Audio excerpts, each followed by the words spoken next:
The courtroom is vast, its walls towering high like the unshakable forces of fate. The air is thick with tension, a silence so deep that even the faint scratch of a pen against paper sounds intrusive.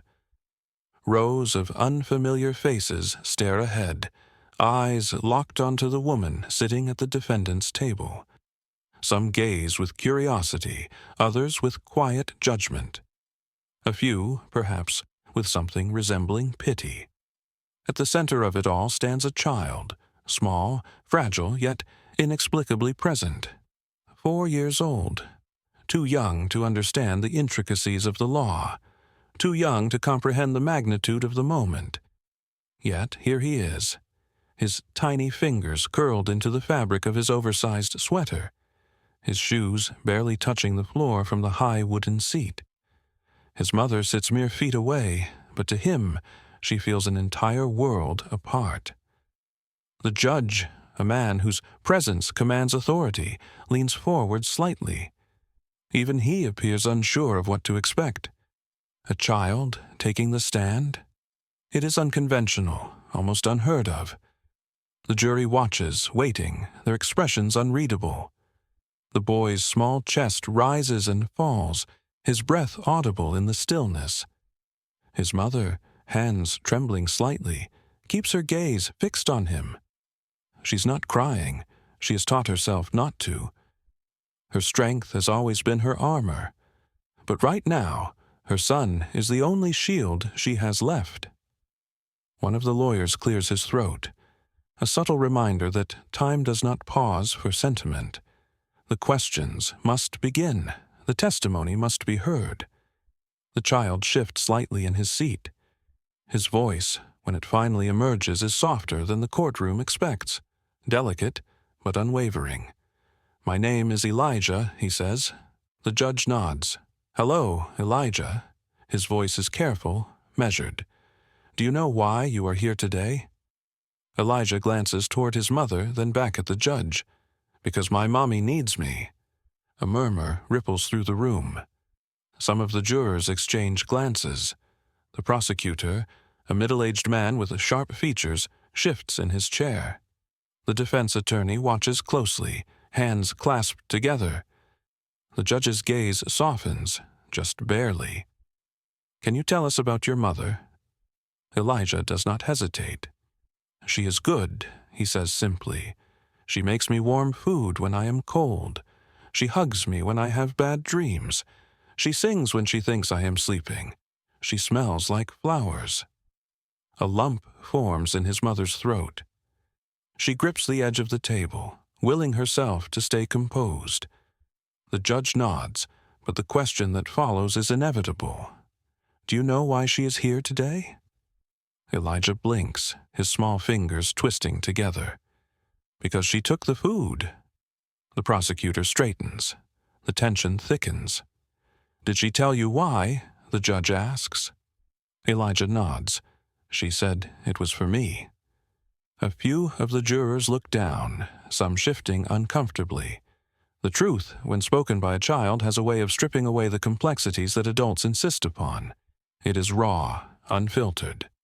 The prosecutor rises, adjusting his tie. His job is not to be moved. His job is to question, to dismantle. "Elijah," he says, voice firm but not unkind, "do you understand that taking something without paying for it is wrong?" Elijah considers this for a moment. Then, with the innocence only a child can possess, he asks, "Is being hungry wrong?" The room stills. Even the prosecutor falters. He recovers quickly, shifting through his papers as if searching for a rebuttal, but there is none that does not make him seem cruel. Elijah's mother exhales slowly, her gaze dropping to the table. Her fingers unclench only slightly. The defense attorney seizes the moment, rising to speak. But before they do, before the case continues, before the legal arguments resume, the weight of a single truth lingers in the air. A child should not have to explain why his mother stole bread. A child should not have to plead for the world to understand. And yet, here he is. Jamal's world has always been small. 2 rooms in a rundown apartment, a leaky faucet that never quite stops dripping, and the constant hum of city noise just outside the thin walls. He does not remember a time when things were easy, only moments when they were slightly less hard. His mother, Olivia, has always shielded him from the worst of it. She makes their tiny space feel warm, even when the heat is shut off. She makes their one meal stretch into 2, even when she does not eat. She makes sure he never feels like he is missing anything, even when he is. Poverty has been their quiet, relentless shadow. It follows them to the grocery store, where she counts coins with precision, always putting something back at the register. It waits outside their apartment door, where the landlord's knocks have grown louder, more impatient. It lingers in Jamal's stomach, where hunger is a familiar ache, one he has learned to ignore. She has done everything right, worked double shifts when she could, taken cleaning jobs that left her hands raw, skipped meals so Jamal could eat. And still, it was never enough. Bills kept coming. Rent kept rising. The price of food stretched beyond reason.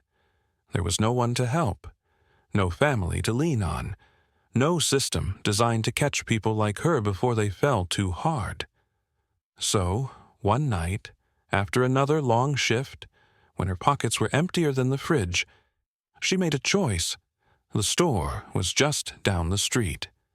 The bread sat on the shelf, untouched, overlooked by people who could afford baskets full of food. A loaf of bread, a carton of milk, enough to quiet the hunger in her son's belly. She told herself it would only be once. She told herself she would make up for it somehow. She told herself there was no other way. The security guard did not care about her reasons, neither did the police. And now she sits in the defendant's chair, her hands folded in her lap, her face an unreadable mask. She has trained herself to stay still, to not flinch under the gaze of the people who see her as nothing more than a case number. To them, she is a criminal, another name in a system that does not care why the crime happened, only that it did. The prosecutor speaks of her as though she is nothing more than statistics, evidence of moral failure. He does not know the nights she spent rocking Jamal to sleep, whispering promises she could not guarantee. He does not know the weight of being both mother and father, of making impossible choices every single day. The jury listens, their faces unreadable. Some may sympathize, but sympathy does not change outcomes. The law is clear. The law does not bend for desperation. And yet, in the silence of the courtroom, there is one voice that refuses to be ignored. Jamal may be young, but he understands more than they think. He knows the difference between right and wrong, but he also knows that sometimes right and necessary are not the same thing. He sees what the courtroom does not: his mother's exhaustion, the quiet sacrifices she has made, the way love can sometimes look like desperation. He does not understand why some people have more than they need while others have nothing at all. He does not understand why hunger is not a crime, but taking food is. He does not understand why his mother has to defend herself for trying to keep him safe. But he does understand this: if they will not speak her truth, he will. As he sits on the witness stand, the weight of too many grown-up realities pressing down on his small shoulders, he prepares to do the only thing he can: tell them who his mother really is. Tell them the truth they refuse to see. Because if justice is truly blind, then maybe, just maybe, it will finally listen. Jamal's small footsteps echo through the courtroom as he walks toward the stand. The murmurs ripple through the room, a quiet wave of disbelief and curiosity.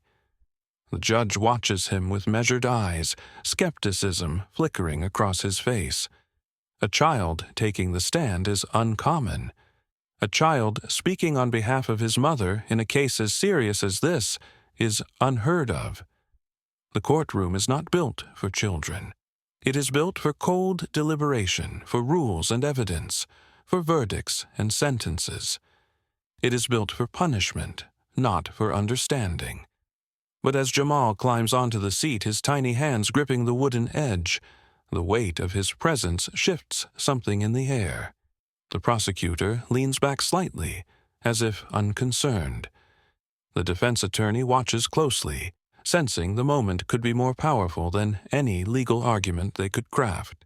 The jury, once composed and unreadable, now seems unsettled, shifting in their seats as they take in the sight of a 4-year-old boy standing in defense of his mother. The judge clears his throat. "Young man, do you know why you are here today?" His voice is calm, but there is something else beneath it now, an unease, a hesitation. Jamal nods. "Yes." The judge waits.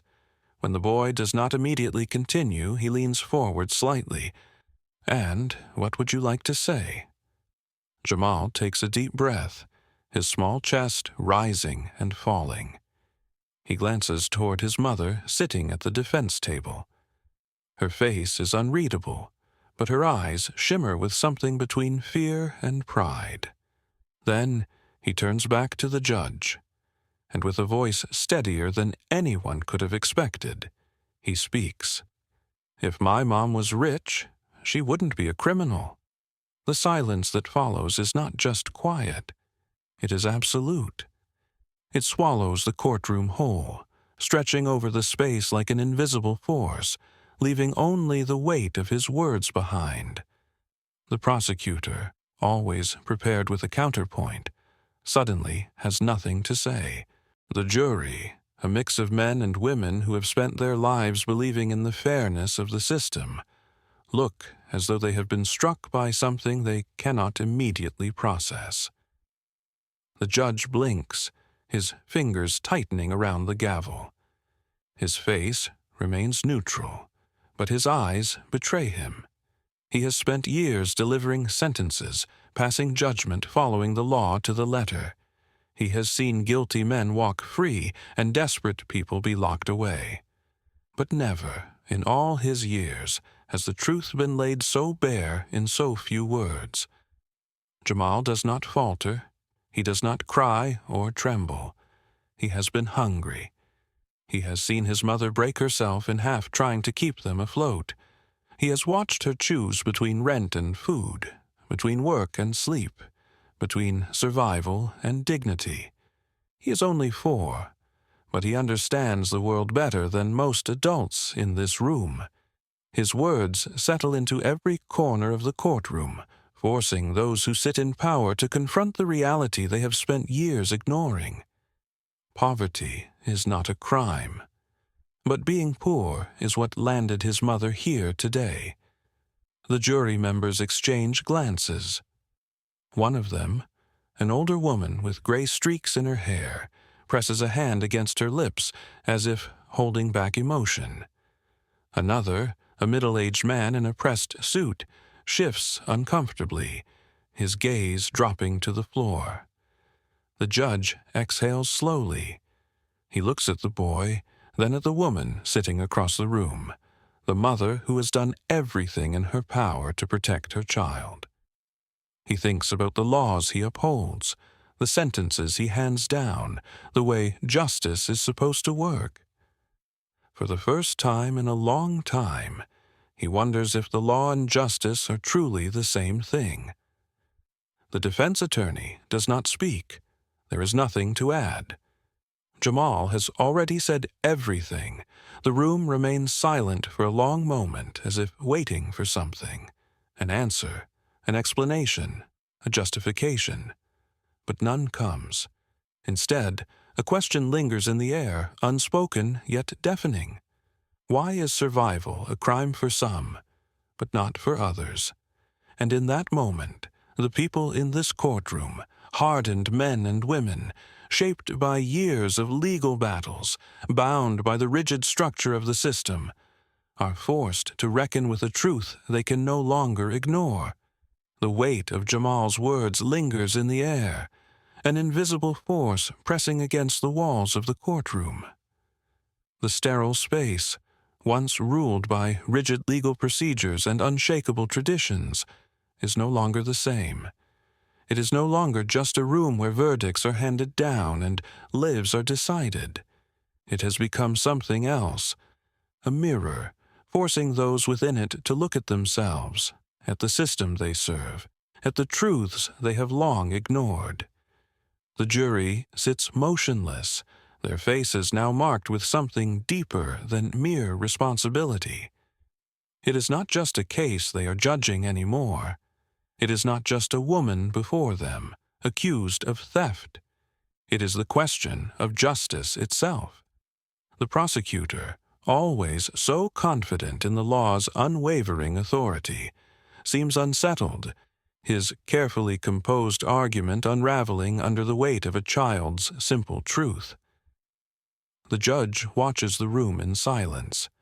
His gavel rests untouched on the bench before him, the symbol of his power feeling strangely inadequate. He has spent years inside courtrooms like this one, delivering verdicts with a sense of duty, never allowing emotion to dictate his decisions.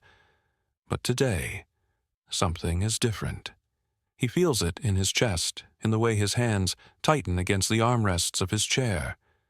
The law is clear, yet for the first time in a long time, he wonders if clarity is the same as fairness. His voice, when it comes, is softer than before. "We will take a recess." A murmur spreads through the room.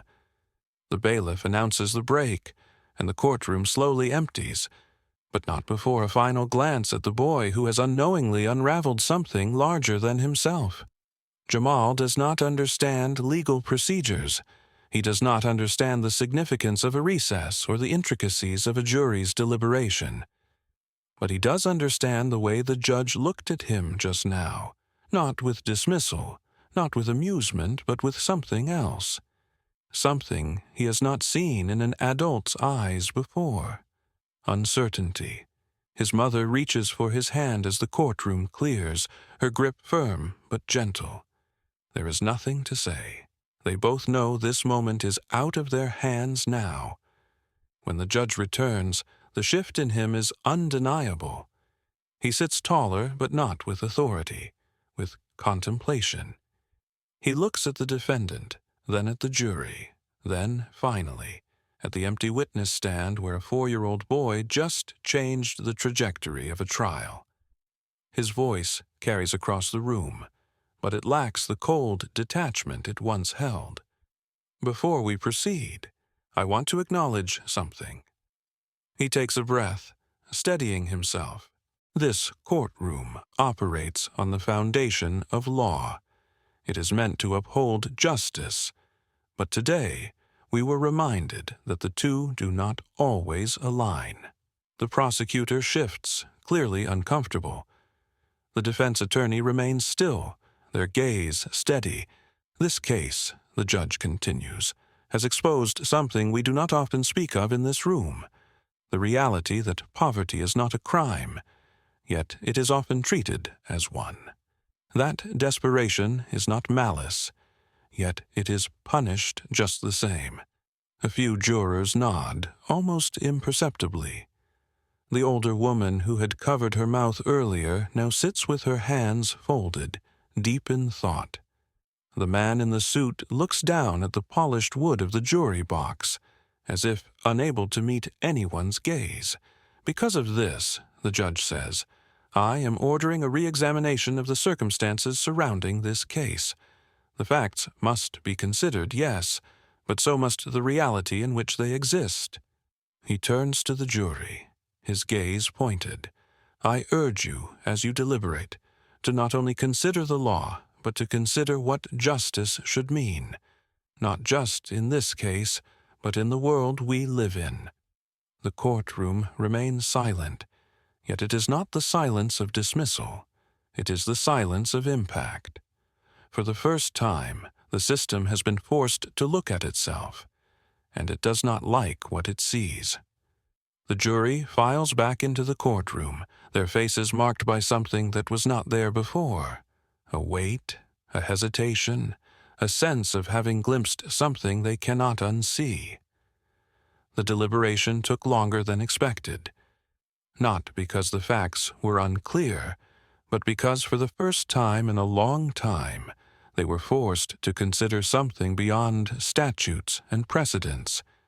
They were forced to consider humanity.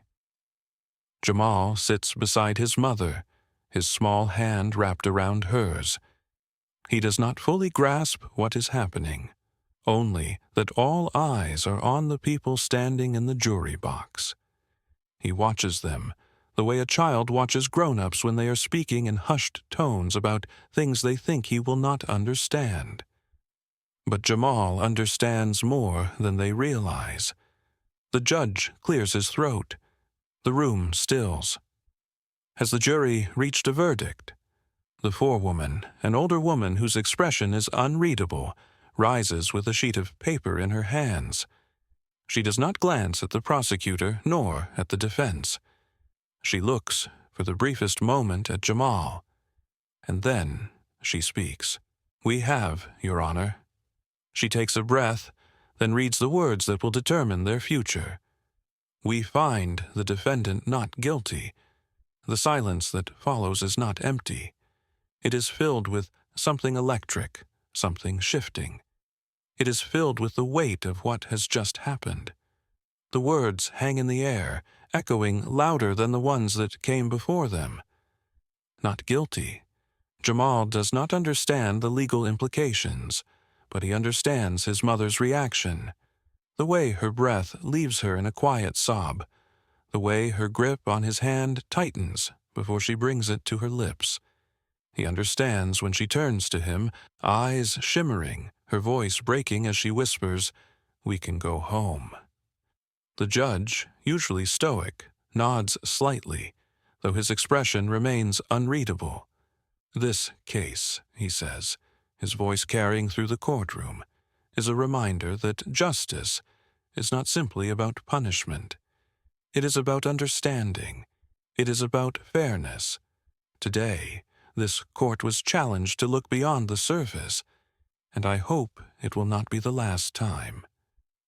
Jamal's mother stands, her legs unsteady beneath her. She has spent so long bracing for the worst that she does not yet know how to accept relief. The defense attorney places a reassuring hand on her shoulder. The prosecutor, though silent, does not object. Jamal looks up at his mother. She kneels before him, brushing his cheek with her trembling fingers. "You did this," she whispers. He frowns slightly. "I just told the truth." A small smile tugs at her lips, though it is lined with sadness. Sometimes that's the hardest thing to do. The weight of what he has done does not fully settle on him. Not yet. He does not understand that his words have sparked conversations outside these walls, that the jury will go home tonight, thinking about things they have ignored for too long. He does not know that somewhere, someone will hear his story and begin to question the way the world works. He only knows that he and his mother can walk out of this room together, that she will not be taken away from him, that tonight, when she tucks him into bed, her voice will not shake when she sings. As they step outside, the world looks the same as it did when they entered. The same cold wind rushes through the streets. The same city sounds echo in the distance. But something is different. Jamal does not understand the full weight of what he has done. He does not yet know that sometimes the smallest voices carry the greatest power. But one day he will. One day he will look back and realize that on this day, in this courtroom, he did something remarkable.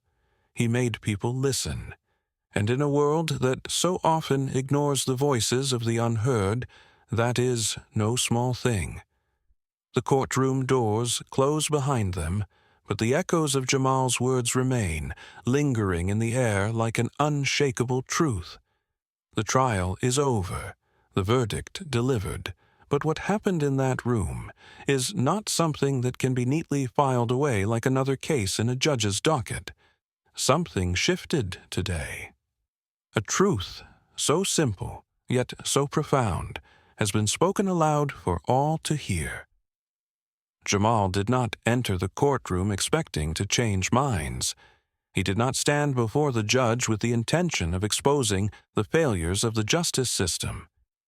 He only wanted one thing, to tell the truth. But in doing so, he forced an entire room of hardened adults to confront what they had spent years ignoring. The law is meant to separate right from wrong, but what happens when right and survival collide? His mother walks beside him, her fingers still wrapped protectively around his hand. The fear that once gripped her has not fully faded. She knows the world does not change in a single afternoon. She knows that for every verdict like hers, there are countless others where compassion does not win. But for the first time in a long time, she also knows hope. Jamal's words will not be forgotten. The jury will carry them home, their understanding of justice forever altered. The judge will sit in his chambers, replaying that small voice in his mind, questioning the laws he has followed so rigidly. The prosecutor, the defense attorney, the spectators who watched from the gallery, they will leave with more than they came with. And beyond the walls of that courtroom, beyond the pages of legal books and case files, Jamal's story will continue to travel. It will reach those who have never stepped inside a courtroom, those who have never faced hunger, those who have never questioned the structures that punish the poor for being poor. It will reach those who believe justice is blind and force them to ask, is it? Because this was never just about one case. It was never just about a woman accused of stealing food or a boy standing up for his mother. This is about something much larger. This is about the systems we accept without question, the injustices we justify as fairness, the suffering we allow because we convince ourselves there is no other way. Jamal did not speak to change the world, but sometimes the smallest voices hold the greatest power. Sometimes it takes the honesty of a child to force adults to see what they have ignored for too long. This story is not just about a boy saving his mother. It is about recognizing the brokenness in the systems we uphold. It is about understanding that justice should not only be about laws, it should be about people. It should be about compassion. It should be about change. Because in the end, true justice is not found in the words written in law books. It is found in the hearts of those who are brave enough to listen,